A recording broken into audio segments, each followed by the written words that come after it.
Well, wherever you are.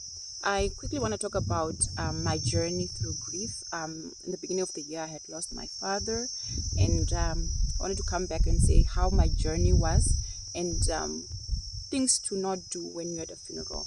I recently also just lost my grandmother. We literally came for her funeral now, and there are specific things that really hurt the bereaved person if you are not careful. One of the things is this person has traveled from far to come home for the funeral, and while they came for the funeral, you have family members who are constantly asking them, "Hi, I'm so happy you made it. Do you remember me?" I'm not going to remember you if we don't meet up occasionally. And so the person becomes blank, and then it looks like they're being rude or they're high class or there's a certain type of way because I'm grieving, I'm in shock, I'm trying to deal with all of this.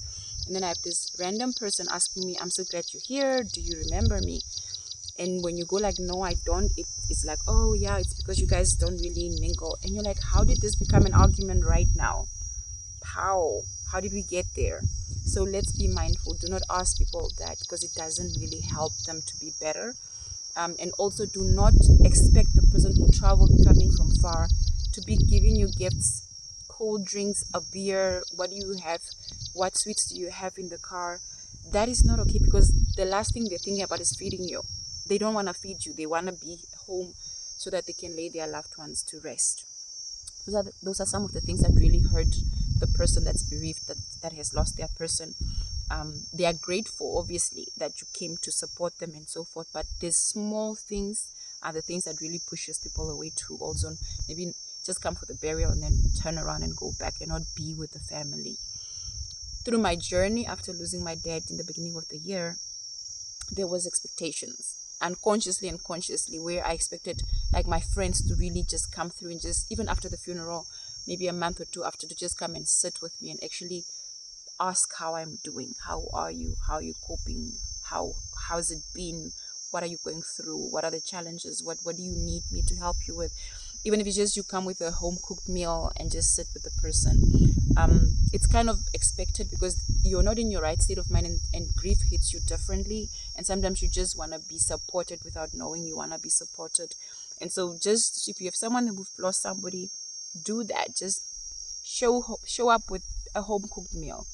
It's gonna go a long mile, and then they might actually crack and open up, but then it helps them with their grieving and knowing that someone cares for them as well. Also, your loved ones might not always be there for you after the funeral, because they also have things to go through. Don't be angry at them, don't be mad at them, because everybody's going through their process. But your loved ones, like your friends and um, partner, should at least be there. And allow the person to be sensitive, allow the person to go through their mood swings because it hits them differently. For example, for me, I would get into a shop and pick up a newspaper, and I'm like, "Oh, my father used to read this paper." And then I'm in the shop and I'm about to break down, and I'm like, "Okay, I need to pull myself together, pull myself together."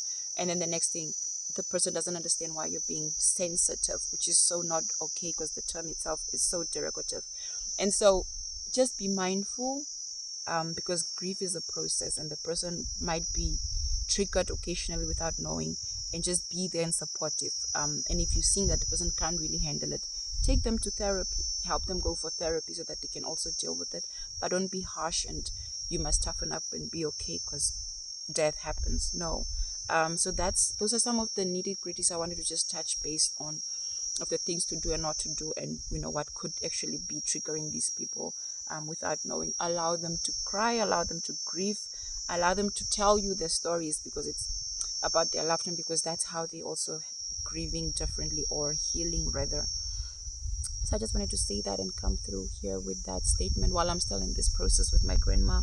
But yeah, it's been a tough year, but through this toughness, that's how you grow and that's how you learn about adulting and growing up and all of that. And thank you so much for everybody who's been there for me. I appreciate it. I value you, and everybody that keeps up showing up and just being there. Highly respect and appreciate that. So I'll see you again. um be merry, be jolly, and be kind, especially to yourself. I'll see you again.